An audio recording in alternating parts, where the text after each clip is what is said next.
What's going on, everybody? I'm Jeff St. Pierre, and this is episode 162 of the Adult Education Podcast. Today, we have author Martin Reeves. We see it every day. It's something all of us have clicked on or tapped at some point each day of our lives. But you probably don't think about the wild implications that come along with it. I'm talking about the like button. It's a thumbs up or a heart or whatever the button is to show your appreciation for a post that you see on social media. It seems so inconsequential, right? Before recording this very podcast, I was looking at my Instagram and I liked a few posts. Didn't even think twice about it. But where did the like button come from? Who thought of it? It didn't just come out of thin air. Someone had to sit down and think of a reason to create an apparatus that would allow us to show our approval for things that we see online. Now, it may surprise you to know there is quite a history behind the like button. And while we mostly see it used on social media, the creation has its roots in TiVo and even Yelp. It began as a way to get some feedback, but it turned into something that helped companies make billions of dollars with advertising and algorithms. The history of the like button is not without some controversy. There have also been plenty of unintended consequences that came along with it. Honestly, if I could go back in time, I might even try to stop it from ever being created. Now, this week, I'm speaking with Martin Reeves. He, along with Bob Goodson, have written a great book that looks at the like button from all of the different angles. It's called Like, the button that changed the world. And I'll be honest, I wasn't sure how this book was going to go. But after reading it and speaking with Martin, I'm hard-pressed to think of any other invention from the last 20 years that has had as big of an impact on our world besides the like button. So I hope you enjoyed this conversation. Well, Martin, I do appreciate your time here. I got to be honest with you. When I saw the title of the book, I was like, here's an interesting idea. We're talking about the book Like, the button that changed the world. And at first, I was like, I want to learn more about where the like button came from. But then as I was reading, I'm hard-pressed to find any other invention from the last 20 or 30 years that has had as big of an impact on us as a society as the like button. I think this is a massive thing. It is. It's a massive thing and a very small thing. And that combination makes it a really interesting story. It's what is the like button? It's a symbol, the thumbs up symbol, and a dozen lines of JavaScript code. But what impact did it have? It essentially laid the foundations for the monetization of model of social media. It laid the foundations for digital advertising, for the disruption of the advertising and marketing industry.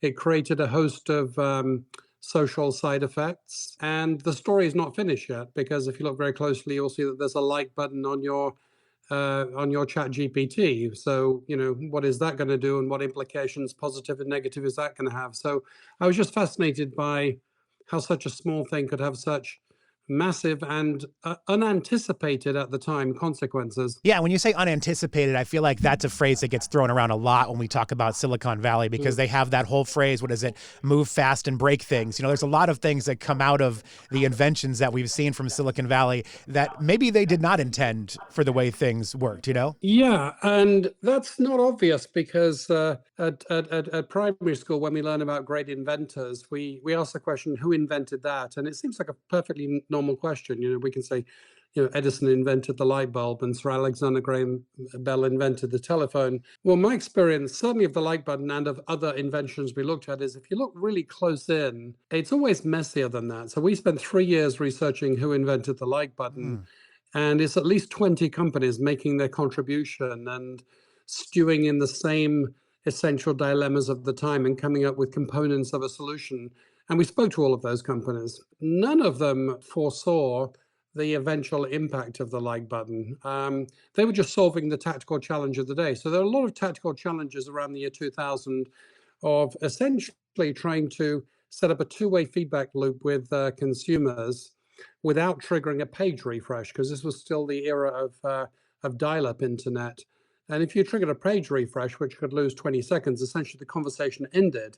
So unless people solved that problem, Web 2.0, social media, would have never gotten off the ground. So that was a tactical problem people were trying to solve. But of course, it had far bigger ramifications of that. We only found one person that foresaw the eventual evolution of social media at the time, and that was actually not a technologist. It was actually the science fiction author Gary Steingart. Yeah, tell me more about that because I thought that was a really interesting story.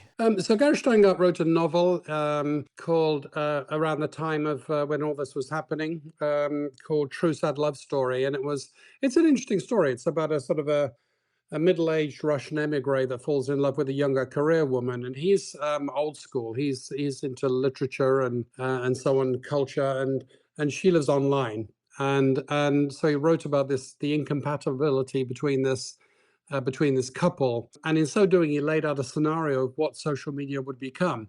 A little dark, but in terms of like us being obsessed with our phones, which in his novel he calls apparatus, basically looking to be approved and scored for everything online. Everything has a rating. And so this became a Black Mirror episode, and it became the reality of what our children do on social media. Now, I asked him, how could he come up with this when the technologists that were actually inventing it couldn't?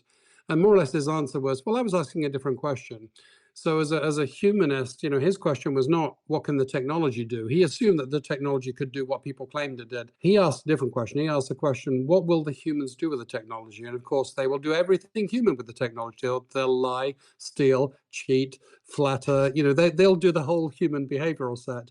And it was that by asking a different question that he was able to come up with a reasonably accurate forecast of what social media was to become. It's interesting reading your book and also taking it back to that time period, sort of the late 90s, early 2000s. You had the dot-com bubble coming in there right around Y2K, and it seemed like that bubble bursting, if you will, shifted from we want to make all these things online to make people's lives easier to we want to create a way that people can interact more with our companies and with each other online. And I thought that switch was fascinating. I've never really heard people talk about it that way before, but just following along with the like button story, I was like, it's a clear switch in the mindset. It was a special time. So it didn't have a name at the time, but essentially there was a set of ideas about creating a social web, Web 2.0, which was essentially a web that can talk back. Because if you remember, before 2000, websites were like pamphlets. They broadcasted information. You could buy things, but you certainly couldn't have a conversation, give feedback, and you were a user, not a user creator. So the idea was to have, involve the users in creating content and turn it into a conversation. And that was a pretty difficult thing at the time because you got a number of things in the way. One of them was the nuclear winter in Silicon Valley. Everybody had gone back to their day jobs because of the dot-com crash. And then the second obstacle was we were not broadband yet. You couldn't have, rich two-way conversations and user-created video content. Plus, nobody understood what this new thing was. So that was what was going on around 2000. And in a way, the like button is at the center of it because the like button, what is the like button? It's a feedback loop. It says, well, let's turn this one-way broadcast into a two-way conversation. And the simplest, you could call it the simplest possible atom of content because the like button is the simplest possible thing a human can do in response to something. It's like, well, I approve of that. I like that. I like you. And I am like you, all with a gesture. Now, why that gesture? It was already embedded in American culture. If you ask any American, where did the thumbs up come from? They'll probably say it comes from the amphitheaters of ancient Rome, where people showed the thumbs up or the thumbs down to give mercy or not show mercy towards the fallen gladiator.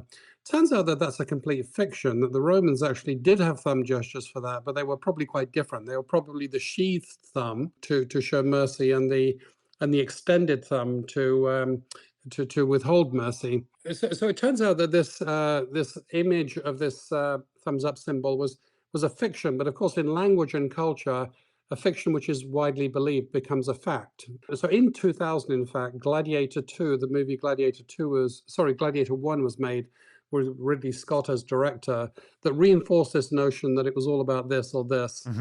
And in fact, when he was pitched the movie, he was pretty determined he was not going to make what he called a sandals and toga movie, but he was persuaded by the drama of an 1870s painting of the Roman amphitheater showing the thumbs down some gladiators, accepted the movie.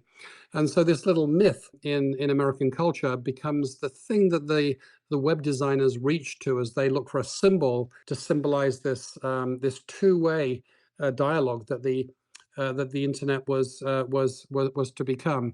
And another really important idea at the time. So the book is as much about culture as technology. Another important idea at the time. There's a very influential book among web designers called "Don't Make Me Think" by Steve Krug. And the idea was, if you want to do something innovative and you want that idea to spread, don't make people think. Make it look like something that they already know. So that I'm sure that this informed the choice of the pre-existing thumbs up gesture for the like button, because nobody ever needed a manual for the like button, right? We already knew how to use it because it was It's pretty easy to embedded figure in out, culture. right? Yeah. And right, unlike unlike the previous era. I mean, if you want the opposite of that, think about programming a VCR. Mhm. Like 10 years before that, it was a nightmare. Even a PhD in electronics with a manual couldn't figure out how to program their VCR. But this was something that plugged right into human culture and psychology. I do think it's interesting how many people had been working on something like the like button for a very long period of time. And I took a programming class. It was the fall of my freshman year of college, so fall of 1999. And I'll tell you, coding instantly was not my thing. I hated coding from the very start of that class, and it did not work out well for me.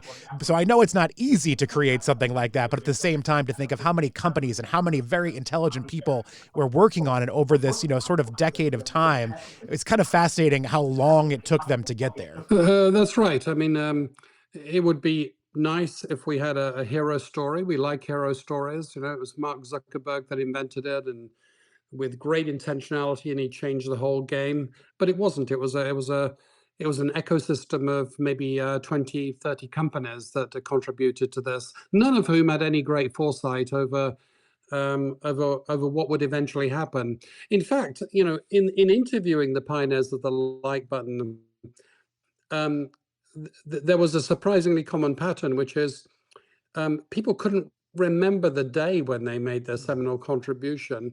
And the reason was that there was nothing special about that day at the time.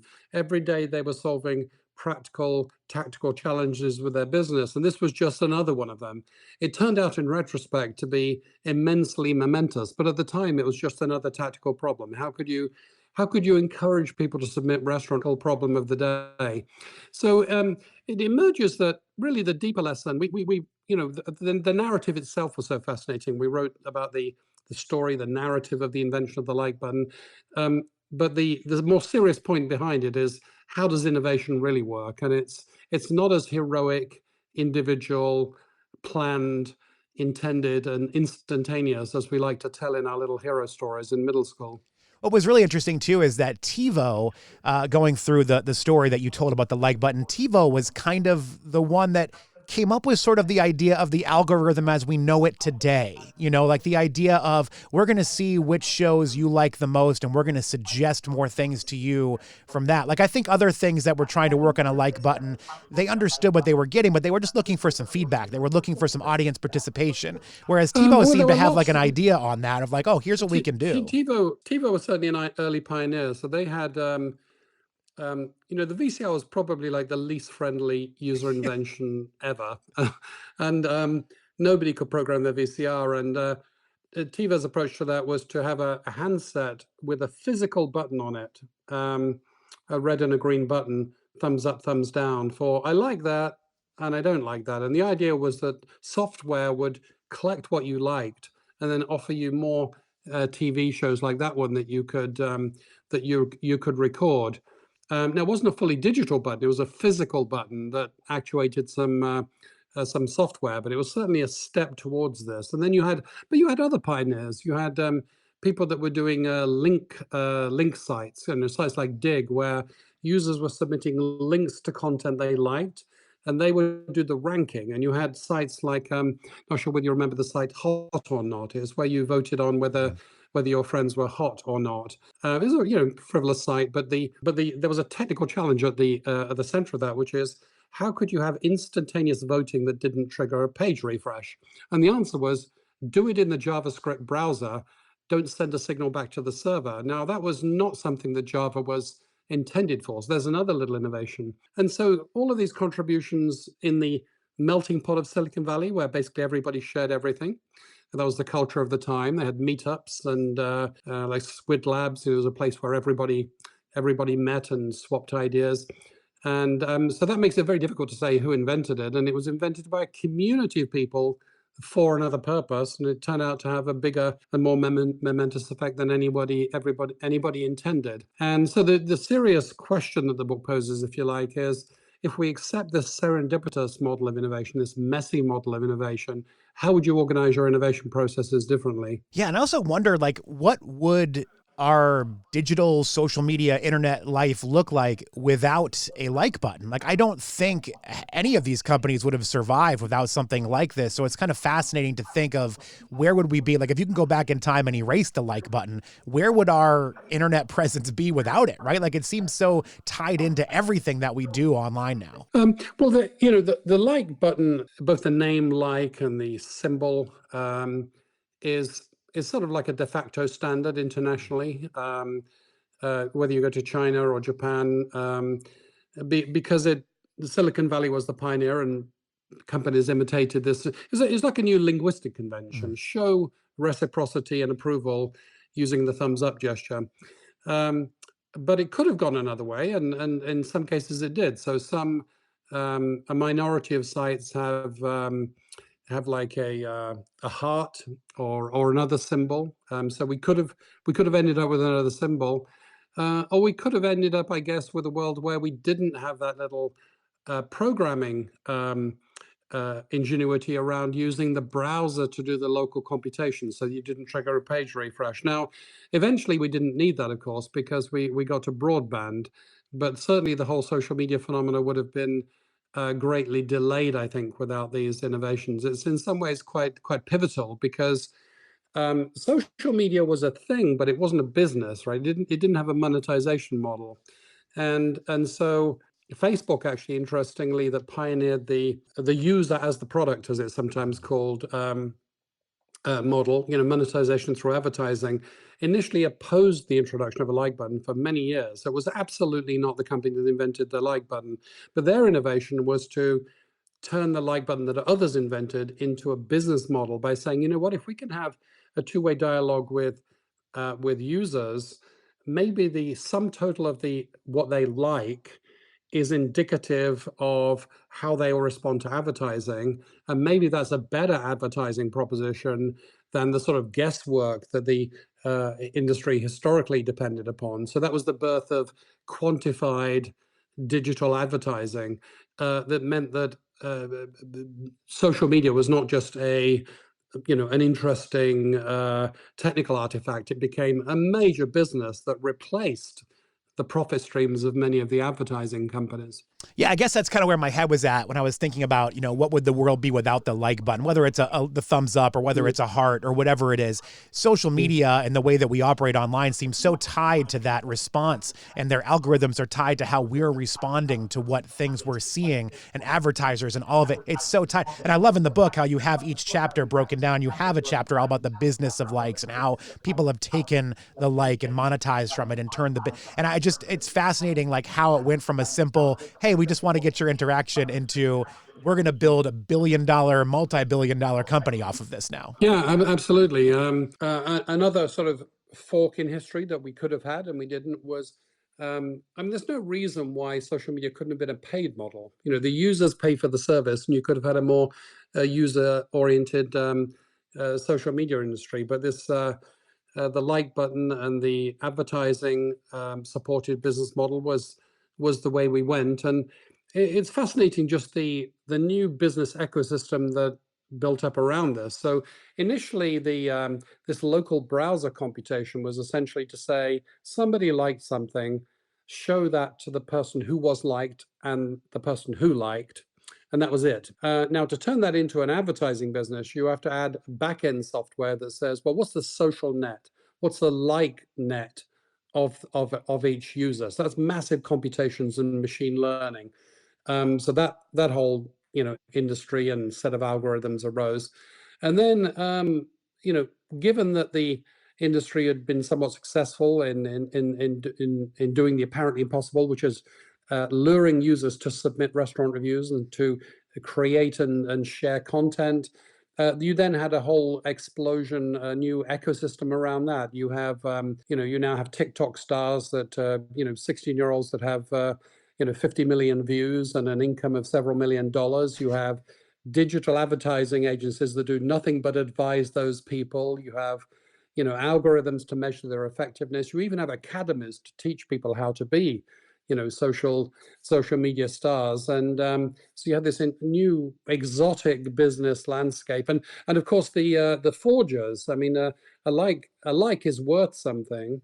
So guess what? We got the phenomenon of like farms, which initially was banks of mobile telephones in places like India, where people would just press like buttons um, in order to record likes and to boost content, and they would be paid to do that. The like would have a black market value, and then you had an arms race where obviously the social media companies didn't like that, so they built algorithms to detect, well, that's funny, all of those likes happened in a 20-minute period in Moscow, so they would clamp down on that, and then you had sort of countermeasures from the people selling the fake likes. So there's an entire industry built around this now. You mentioned a few minutes ago, social media could be a paid model. And I remember when that was floated around many years ago, would you pay for Facebook? Would you pay for Twitter, whatever?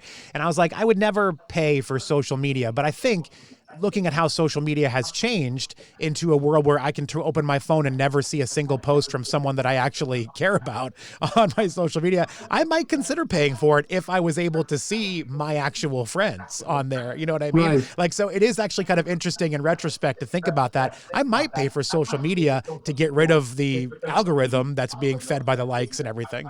Yes, you might now. I mean, there have been many attempts to get such a paid, user-centric business model off the ground, but relative to the established precedent of this advertising model, and relative to the money flows and the sophistication and the scale that brought, it would be hard to reverse history, I think. Oh, yeah, for sure. I also loved hearing the story about Yelp and how Yelp kind of came together, because I love this idea of these internet companies. And I don't know if we call Yelp a social media company, but it kind of is. But it is, yeah. Yeah, so that they rely on the input from the user, where the company itself isn't necessarily giving a whole lot of the content. It's really the users that are providing all the content, Well, and the users exactly. don't necessarily benefit from that, which I always thought was a very interesting aspect of the web in that way.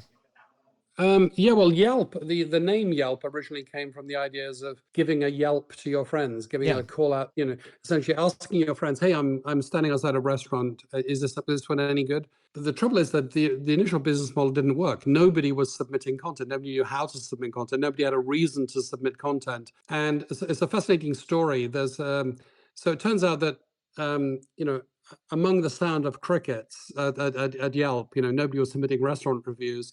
A user from San Francisco, um, he's a media industry type called Kevin, who was a bit of a foodie.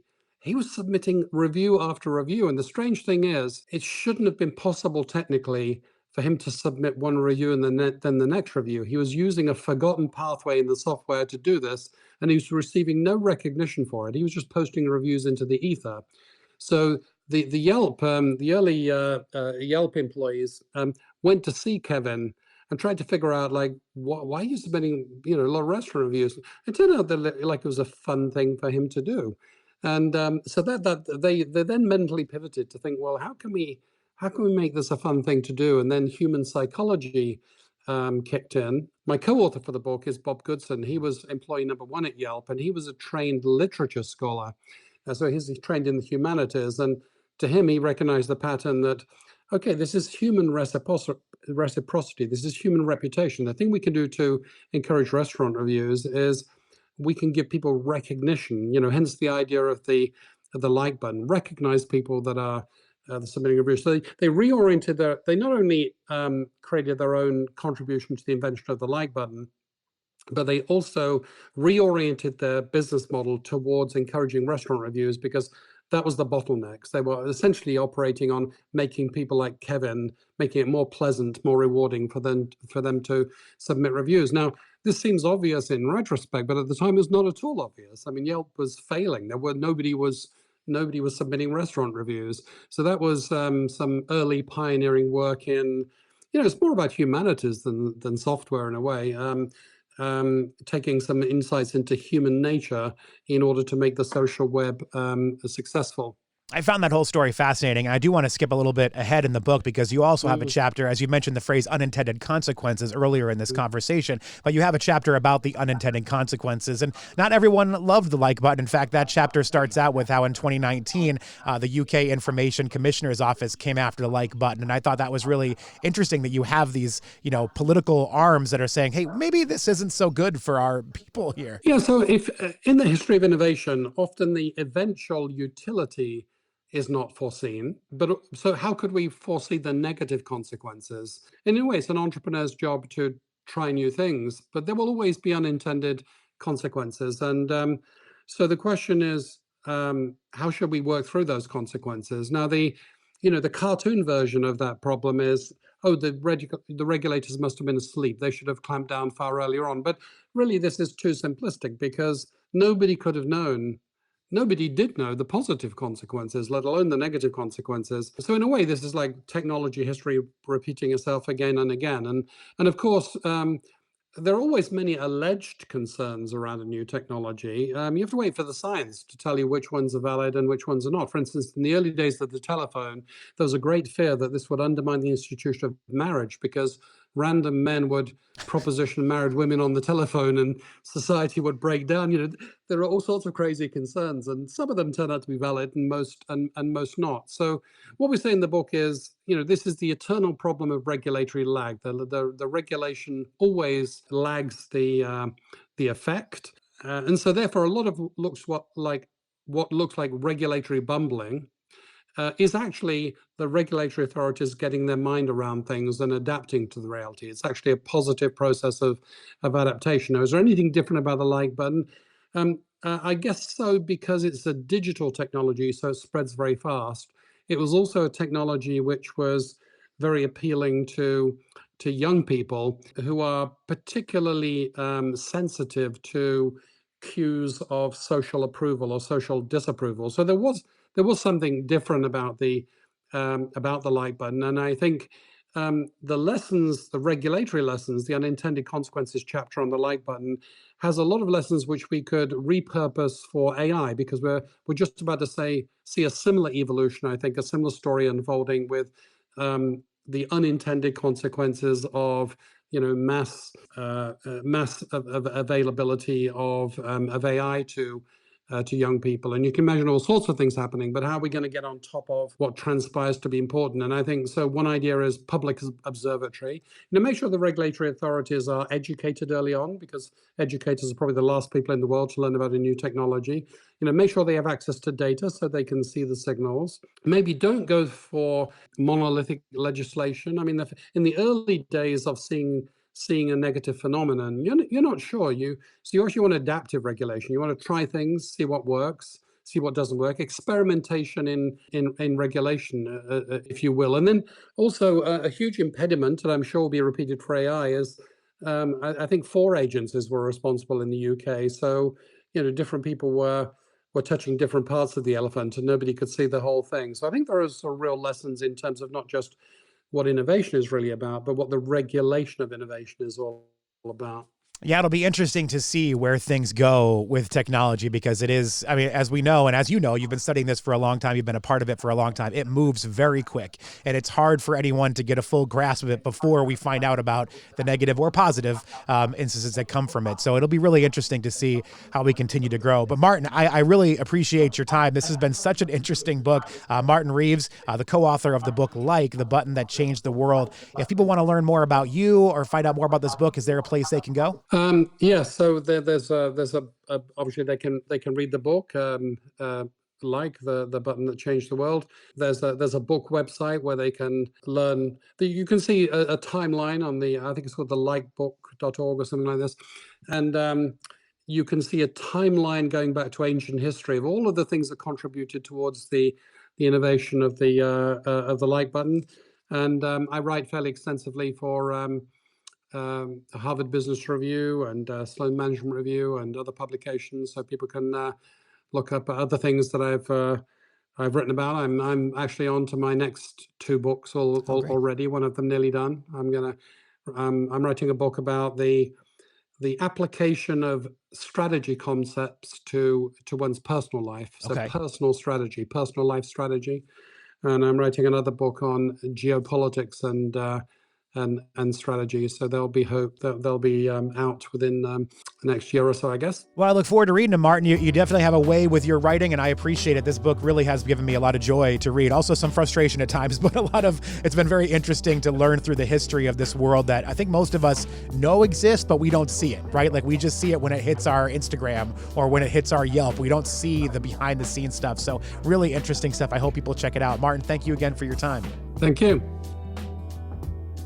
Big thank you to Martin Reeves for his time. The book is called Like the Button That Changed the World. I could not put this book down. It's gripping right from the start, and I really think you'll enjoy it. It is available now wherever you get your books. And thank you to all of you for listening to this week's episode. Until next time, be well.